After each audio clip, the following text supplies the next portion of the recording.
Sayang. Oo nga pala may link. Oo, sinasabi natin kanina yung link. Oo. Pero yun lang, Tigreal lang yung problema niya dito, tas double stun. Pero si Demon Kite Link naman yan eh, so kaya niyang gawa ng paraan yan.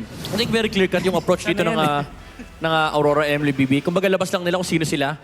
Patay. Siguro mapahirapan lang nila yung Tigreal. They will have a sound mid-game. Pero kapag, again, it's the same story. Once na makakuha ng early game snowball dito yung FNOP, it's gonna be really, really hard for Aurora to deal with. Tapos may late game pa. The thing about this Tigreal naman ay kaya siyang i-counter ng Deathly Grasp ng Vexana. So I guess matter of timing and being able to stop yung double combination na nagbumula dito sa Arlot as well as this Tigreal. This is a Ling kontra sa Fanny, Moskov kontra sa 1-1, mechanics over mechanics ang ating makikita for game number 3. Casters, pasok.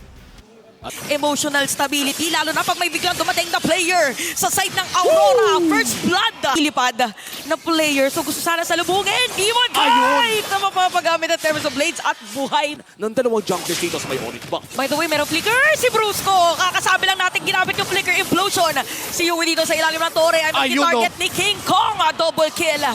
Sa kanya pero mauuntog at masasalub. Dito siguro ay, oy, top lane! Domeng! Ay! Kamuti ka na si Domeng makakapag-dash away.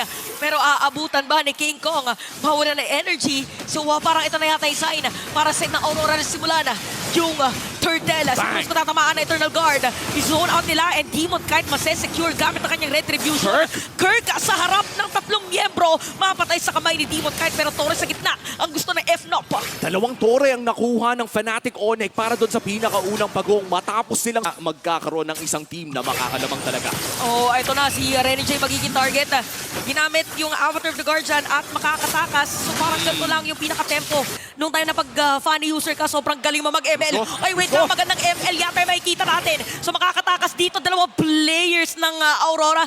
Makakahinga muna sila, pero una makakapwesto ang FNOP dito sa Lord. Na nahanap ng first pick Fanny na to in this 9-minute game. Brusco pumasok na. Merong implosion, meron ito na guard na gagamitin. Pero nagamit na yung second hammer at diinan mo pa ng final slash. At patay na rin dito si Brusco pero patay din si Renny J. So 2 for 2 trade ang nangyari sa team fight. Domeng nakapag-free hit pero mukhang papasok sa Super Freaks. Low HP na rin. Mabubuga ng bagya pero buhay pa rin naman. Fight around Moskov sa dikit-dikit.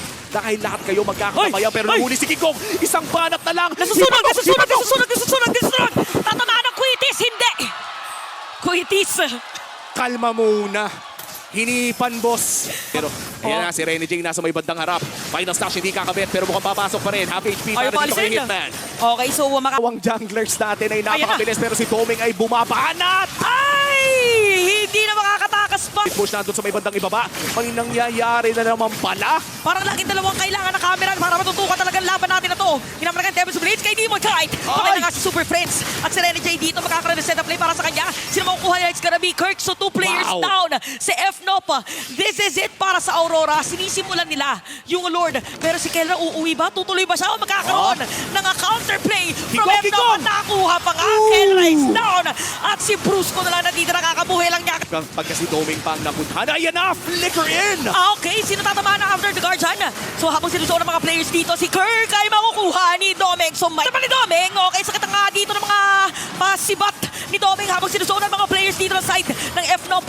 Napakagandang paghawak sa side ng Aurora. At si Kirk ay patay na rin.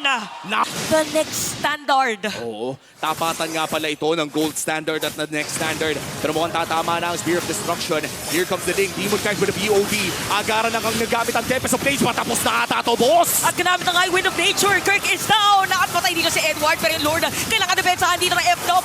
Kailangan daw nilang depensahan. Pero hindi yata magpapadepensa dito ang Aurora. Unti-unting nawawala yung buhay na base. At ang sagot naman ng Aurora